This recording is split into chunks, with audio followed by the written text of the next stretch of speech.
Hey everyone, welcome back to Off the Couch. It's Mental Health Awareness Week here in the UK, and the theme is Take Action. But if you look at the headlines and really grill into it, is the system really quite matching the posters on the tube? I'm Ant, a therapist, and you are?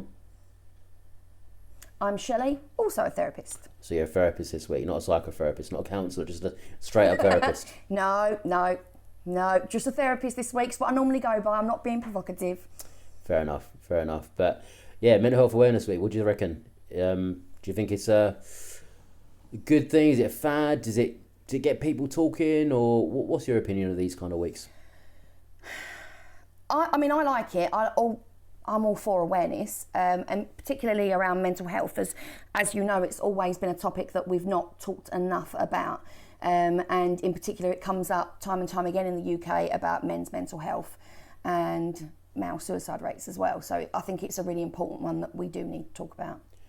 Yeah. I mean, I guess if it does create conversation and if it does get some reels, TikToks, posts on social media going about the importance of mental health and like you say, the really stark statistics around male suicide, for example, and like we spoke about last week with maternity care, it's can only be a good thing, isn't it?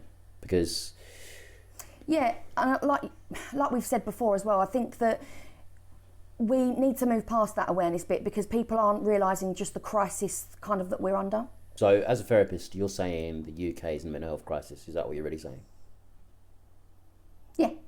Yeah, I am saying that. And if we look at, we've seen the news and this is what this is all about. The new Mental Health Act 2025, the reforms have gone live and the funding reality that's hitting our clinics right now is not looking good. Yeah, because I think if you really look into the numbers, even though the government has said that they've spent a lot recruiting new staff, I think it's actually falling, the funding, by 8.4%, isn't it? Yeah, no, you're right. So what we looked at was the gap between policy and practice. The gap in the 2026 budget, mental health spending is at a record 16 billion, but as a percentage of the total NHS budget, it's actually dropped to 8.4%. Wow. So it's not getting a big enough slice. No, I mean, of the cake. You're constantly hearing about mental health, parity between physical health, but the numbers don't seem to be showing it, do they? And obviously what we hear through the door as well, it doesn't seem the reality. No. It's not a reality. And I don't know about you, but I've heard from quite a few people about like NHS waiting lists when it comes to talking therapies being quite long. Yeah, the waiting lists, they can be long. I think waiting lists in general are very long nationwide, where it's for physical health or mental health. But I think even private counsellors have got waiting lists as well now at the moment. I mean, there's just not enough help out there. The cost of living, the wars around the world, it's just putting people under so much pressure. And we keep saying it in our videos, but where do we get this help from? I mean, yeah, it is Mental Health Awareness Week, but are we going to take action finally? How do we take action? I mean, how do we take action? I don't know.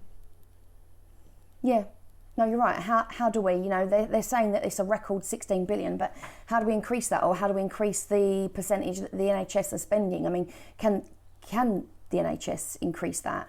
Where are they putting enough focus into mental health? Are they putting enough into physical? It's really difficult, isn't it? It is, and I think I'd be genuinely intrigued what other people think. Like, how do we solve this issue of helping with mental health? Because it's not just adults, is it? CAMHS waiting lists are shockingly long as well. You know that as a child therapist, I'm sure you got your ear to the ground on that one as well. How do we solve this? How do we get our youngsters the help they need, the adults the help they need? I mean, it's tough, isn't it? It's really tough. Yeah. It is, but I do believe that there are enough therapists out there. I just think there's not enough jobs for therapists out there. So I think that if services can expand to employing more people, then obviously that is a way to go. But obviously then you're back to the funding issue again, aren't you? It's always money, eh? Always the money. But when you mentioned the Mental Health Act that 2025 that I think was brought in February, and some people are aware, but there are a few new things that we need to think about. If you're sectioned in the UK today, your family doesn't automatically get the final say anymore. Under the Mental Health Act 2025, you now have the legal right to choose a nominated person. This is about authority, and it's a change we've probably needed for 40 years, I would say. What do you think of this change? Good one? Yeah, I think that's really good. I really do. I think that's really good. I mean, I know it wasn't that long ago, but even when we go back to, what was it, around like the 80s, 90s sort of thing, when we had like the AIDS crisis. And even then, like, I don't know if you saw any of that or done any research, but there were people that had absolutely no relationship with their family, where they'd, come out as gay. And now their family was getting complete say in all their healthcare, cutting them off from their loved ones. And that's awful.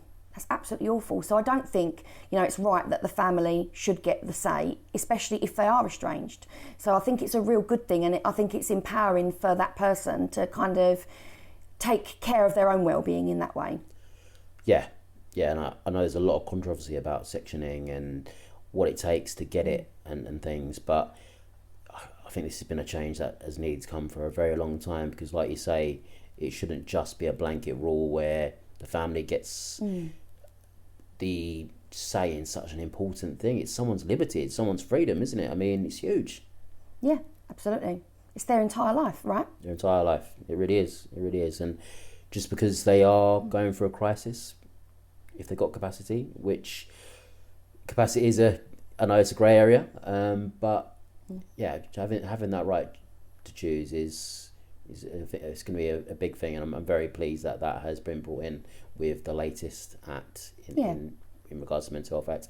And another major update is the change to local crisis lines as well, being phased out. You now have to call 111 option 2, which, I don't know, is it another good step? I mean, it's meant to be a no-door policy, but as therapists, we're watching closely to see if specialist care remains, and hopefully it just doesn't become another kind of a call centre triage system, which people can feel very put off by. What are your thoughts on that one?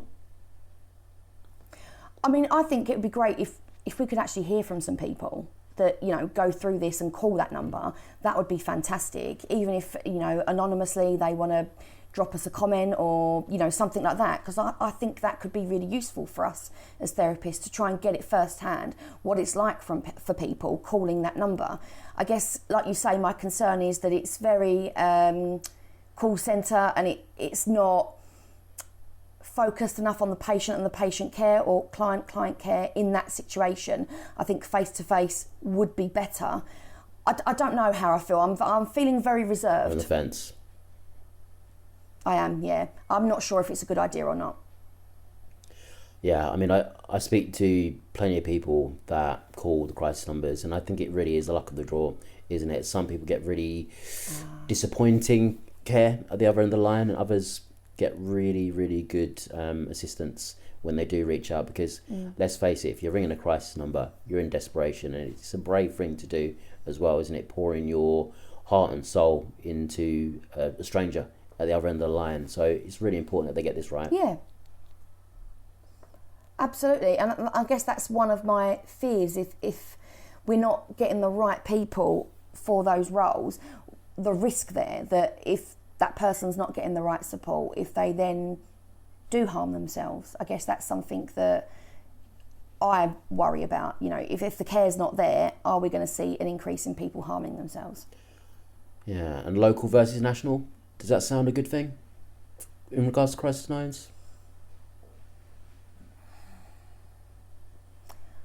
I don't know. I mean, what do you think on that one?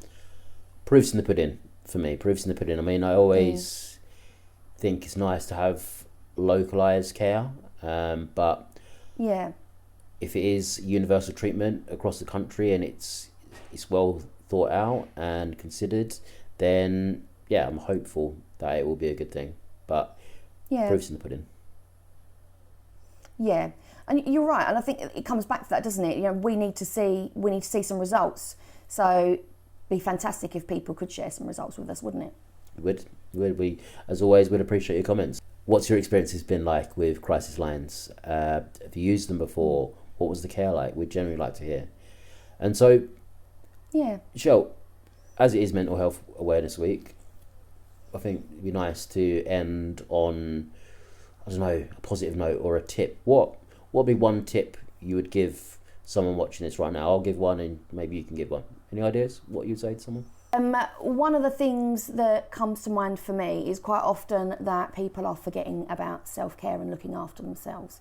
And, you know, you can make a massive difference to your routine by just thinking about simple things like, are you eating? Are you eating enough? Like, as in regular, not like healthy diet or whatever, but are you eating regularly? Are you drinking enough? Are you taking the time to give yourself a break every day and get some time for you? Whether that be reading a book, playing a game, going for a walk, listen to a podcast, anything, but are you doing enough for yourself? Yeah, I totally agree with that. And kind of my one kind of follows on from that, in a way. Look at your calendar. If it's bare, get something in the calendar.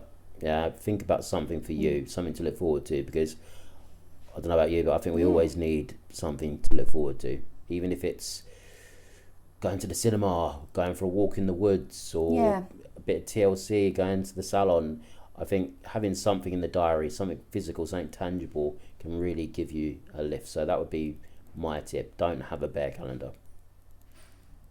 I like that one. Yeah, we always need something to look forward to, and especially, like you say, when the news has been a bit doom and gloom, it's great to have something in the calendar that's a little pick-me-up. Yep. Yeah, agreed. But please drop your comments and like and subscribe. We really appreciate your input into this. What do you think about Mental Health Awareness Week? Do you think it's a good thing that we've got these theme weeks, these theme days? Are you doing anything in particular for Mental Health Awareness Week? Are you spreading the word in any way? But yeah, thank you for watching, everyone, and see you next time. See you next time.